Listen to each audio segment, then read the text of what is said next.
So how far can you really hit a 40-inch driver? What's happening, Panda Nation? Peter Von Panda here. I'm standing out here with my 40-inch driver, very short, custom made. I like playing single length golf clubs, so try to make a 40-inch driver. And I've hit this in the simulator, but I want to see how far it will really go in the real world on a golf course. Let's hit 3 drives and find out.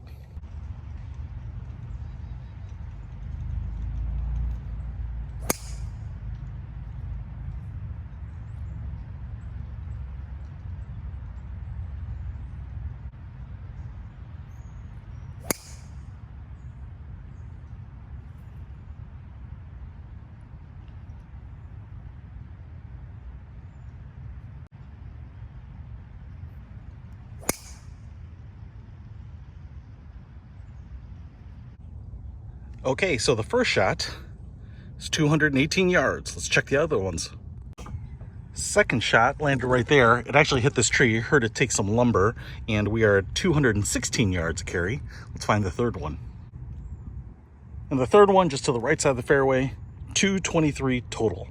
So, 40-inch driver. It's not bad.